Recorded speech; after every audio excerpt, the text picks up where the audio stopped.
Menjadi petani ketika berbicara tentang sistem peradilan, pikiran kita biasanya langsung tertuju pada penjara.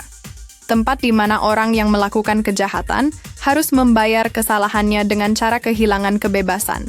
Namun di Burkina Faso, sebuah negara di Afrika Barat yang kini banyak jadi sorotan dunia, Presiden Ibrahim Traoré mencoba membalikkan logika itu. Alih-alih mengandalkan jeruji besi, ia menggagas sesuatu yang radikal, mengubah penjahat menjadi petani. Sebuah langkah yang terdengar gila di telinga banyak orang, tapi juga mengandung harapan baru bagi bangsa yang tengah berjuang keluar dari keterpurukan. Sebelum masuk ke kebijakan Traoré, mari kita mundur sebentar. Penjara di seluruh dunia memang sering disebut sebagai simbol keadilan. Tapi realitanya, banyak penjara justru menjadi sekolah kriminal. Orang yang masuk karena mencuri ayam, keluar bisa jadi perampok bersenjata. Bukannya sembuh, malah tambah parah. Di negara-negara miskin, penjara juga jadi beban besar. Negara harus mengeluarkan biaya untuk memberi makan, mengurus kesehatan, hingga menggaji sipir. Padahal uang itu bisa digunakan untuk membangun sekolah, rumah sakit, atau jalan. Di Burkina Faso, yang ekonominya rapuh dan keamanan terus diguncang terorisme, penjara jelas bukan jawaban.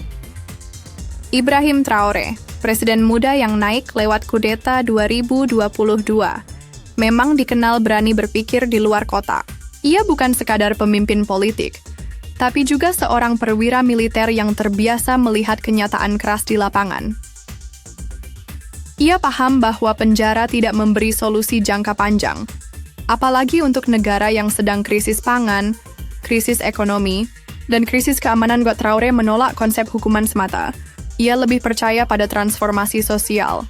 Bagi dia, orang yang berbuat salah tidak selalu harus dimusnahkan martabatnya. Mereka bisa dididik, diberi pekerjaan, dan diarahkan kembali ke jalan yang benar. Maka lahirlah gagasan. Penjahat tidak dipenjara, tapi dikirim ke ladang untuk bertani. Program ini sederhana tapi revolusioner. Orang yang melakukan pelanggaran hukum, selama bukan kasus berat seperti pembunuhan atau terorisme, tidak dikurung di balik jeruji. Mereka ditempatkan di lahan pertanian yang luas, dijaga tentara dan masyarakat. Tugas mereka, menanam padi, jagung, sorghum, atau kacang tanah. Daripada duduk diam di penjara, mereka justru menghasilkan pangan untuk bangsa. Mereka bekerja keras di bawah matahari, menggali tanah, menanam bibit, hingga memanen. Hasilnya masuk ke lumbung negara, sebagian untuk keluarga mereka, sebagian untuk rakyat Burkina Faso yang sering dilanda kelaparan. Ini bukan sekadar kerja paksa. Traoré memastikan ada pelatihan pertanian modern, penyediaan alat, bahkan insentif hasil panen. Jadi para narapidana ini merasa kerja mereka punya makna, bukan sekadar hukuman. Mereka belajar hidup produktif, bukan hanya dihukum, kebijakan. Ini punya dua efek besar. Pertama, kriminalitas bisa ditekan. Banyak orang yang tadinya hidup di jalanan tanpa pekerjaan, akhirnya justru belajar keterampilan baru.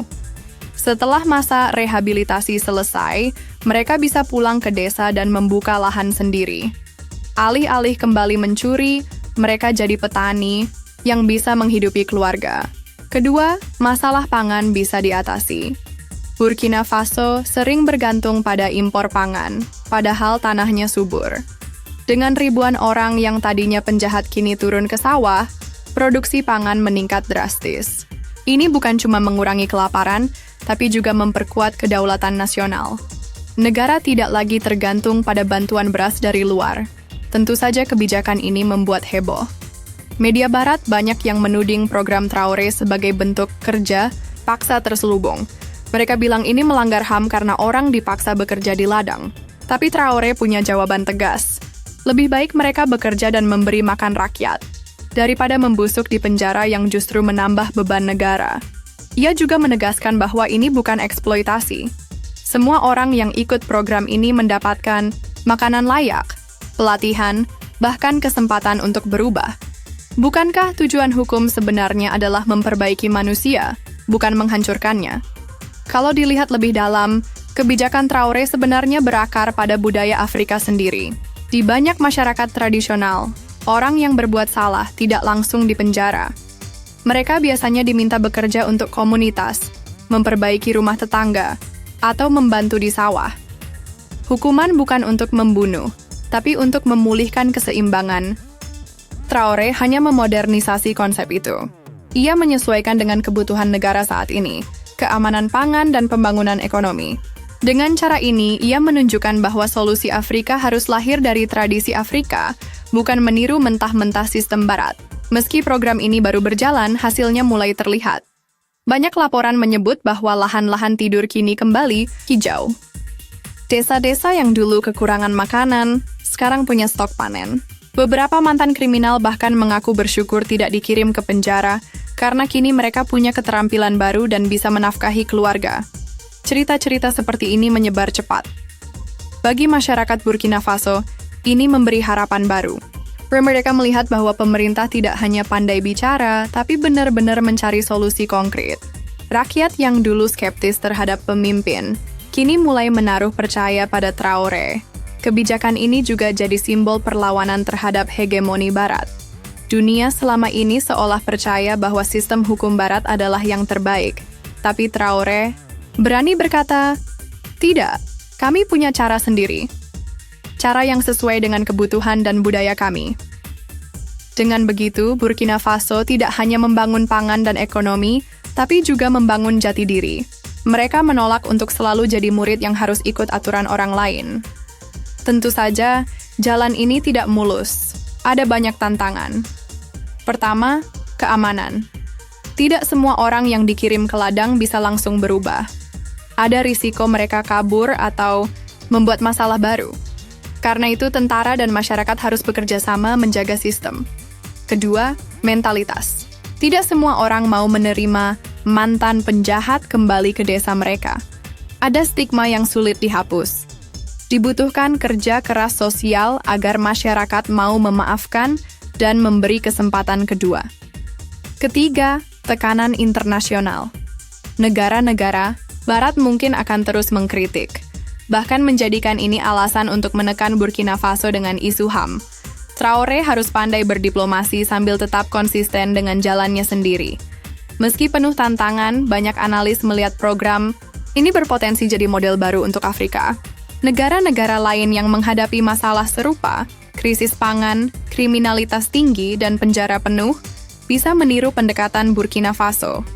Bayangkan jika di seluruh Afrika, jutaan orang yang tadinya di penjara justru bekerja di lahan pertanian. Benua yang selama ini dikenal miskin bisa berubah jadi lumbung pangan dunia. Afrika tidak lagi dilihat sebagai benua yang harus selalu diberi bantuan, tapi sebagai benua yang memberi makan dunia. Apa yang dilakukan Ibrahim Traoré bukan sekadar kebijakan hukum. Ini adalah revolusi pemikiran. Ia mengubah cara pandang tentang keadilan, tentang pembangunan, bahkan tentang martabat manusia. Ia menunjukkan bahwa setiap orang, bahkan penjahat sekalipun, masih punya potensi untuk memberi manfaat. Burkina Faso kini jadi laboratorium sosial yang menarik perhatian dunia. Apakah program ini akan berhasil jangka panjang? Kita belum tahu. Tapi satu hal jelas, Traoré berani mengambil risiko besar demi menyelamatkan bangsanya. Dan di tengah dunia yang semakin terjebak dalam rutinitas lama, keberanian untuk mencoba hal baru adalah sesuatu yang langka. Kisah Burkina Faso di bawah Ibrahim Traoré mengajarkan bahwa penjara bukanlah satu-satunya cara menegakkan keadilan.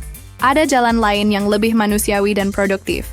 Mengubah penjahat menjadi petani, mengubah beban menjadi kekuatan, dan mengubah kehancuran menjadi harapan. Mungkin Barat akan terus mencibir, mungkin ada banyak kendala, tapi bagi rakyat Burkina, ini adalah langkah maju. Sebuah bukti bahwa keadilan sejati bukan sekadar menghukum, tapi juga memulihkan. Dan mungkin, dunia suatu hari akan belajar dari Burkina Faso bahwa ladang bisa lebih kuat daripada jeruji besi.